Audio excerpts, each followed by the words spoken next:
Fala pessoal, mais uma questãozinha aqui do CFSB 2 de 2019. A questão número 5 dizia o seguinte: uma roda de bicicleta é composta de uma catraca C indicada aqui, ó, pela setinha. Um pneu P, ou seja, está indicado aqui em cima, ó, a parte de borracha. 8 raios R, ou seja, um raio, 2, 3, 4, 5, 6, 7, 8 raios R. E um aro A, que é essa parte que vem aqui, ó, por dentro do pneu, beleza?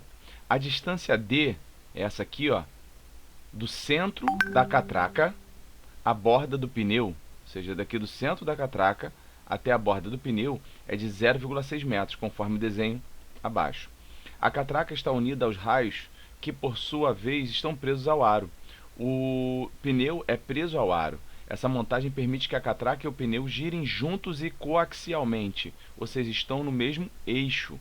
Se a frequência de rotação da catraca é igual a 5 rotações por segundo, a velocidade tangencial do pneu em π metros por segundo é igual a...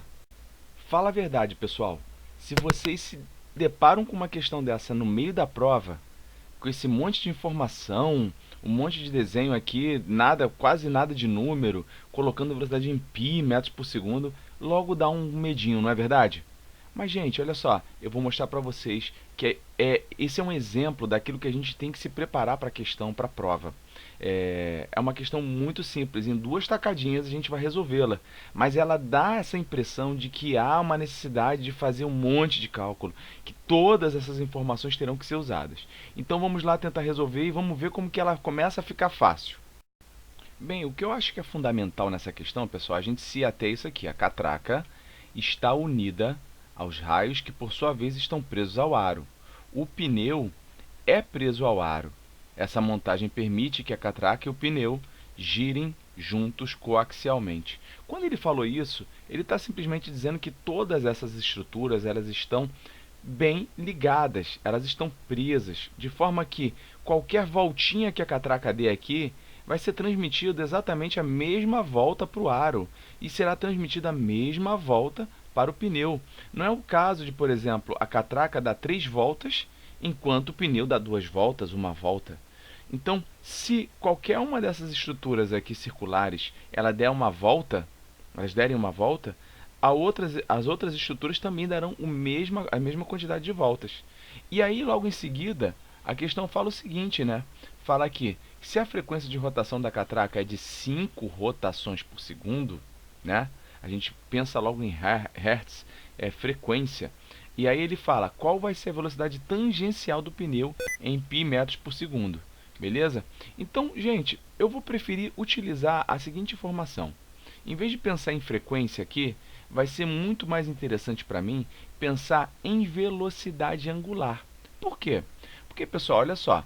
O que é velocidade angular? Velocidade angular definida por ômega, ela é a quantidade de voltas que é dado, isso em graus, não é? Dividido pelo tempo. Então, se eu dei 5 rotações por segundo, que é a questão fala aqui, eu tenho o quê? 5 voltas. Então, a rodinha foi lá, o pneu foi lá, deu 5 voltas em um segundo. Só que, angularmente falando, o que representam essas 5 voltas? Vamos parar para pensar. 2π radianos representa uma volta. 5 voltas vai ser 5 vezes 2π radianos. Antes de continuar aqui, pessoal, eu vou relembrar, eu acho que eu deveria ter feito isso um pouquinho antes.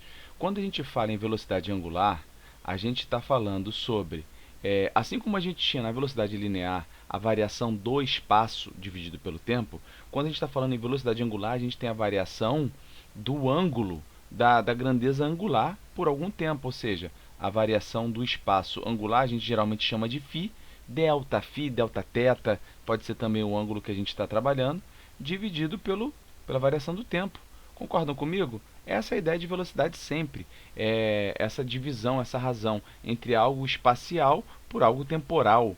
No caso aqui, como a velocidade é angular, então a grandeza espacial envolvida também é angular. Então por isso que a gente fez aqui, que são 5 voltas, 5 vezes o 2π radiano, que representa uma volta. Ok? Isso tudo, pessoal, né, na verdade está dividido pelo tempo, né? E esse tempo foi dado em 1 segundo. Ou seja, dividido por 1 segundo, beleza? Não repare aqui no meu S que é terrível. Mas enfim, vamos lá.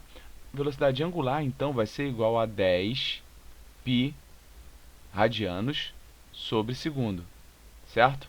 10 π radianos sobre segundo. Essa é a velocidade angular. Só que a questão não quer que eu diga qual é a velocidade angular. Ela quer a velocidade tangencial. Então, o que eu vou ter que ter em mente? Que eu tenho que procurar essa velocidade, velocidade linear, velocidade tangencial, aquela velocidade que a gente está acostumado nos movimentos que a gente costuma trabalhar sem ser circular, ok? E a gente sabe que qualquer grandeza linear, ela se corresponde da seguinte forma com a sua grandeza angular. Você vai pegar a velocidade angular e multiplicar pelo raio desse movimento circular. Então, se por exemplo eu quisesse ter aqui qual é a variação do espaço, né, nesse intervalo, eu vou pegar a variação do espaço angular vezes o raio, ou seja, sempre vai ser a grandeza linear igual à grandeza angular vezes o raio. Beleza? Feito esse parênteses, vamos continuar aqui na questão. Então vamos ver que essa velocidade tangencial, ou velocidade linear, conforme vocês queiram dizer, ela vai ser igual ao ômega, a velocidade angular, que a gente acabou de ver, que é 10 π radianos por segundo.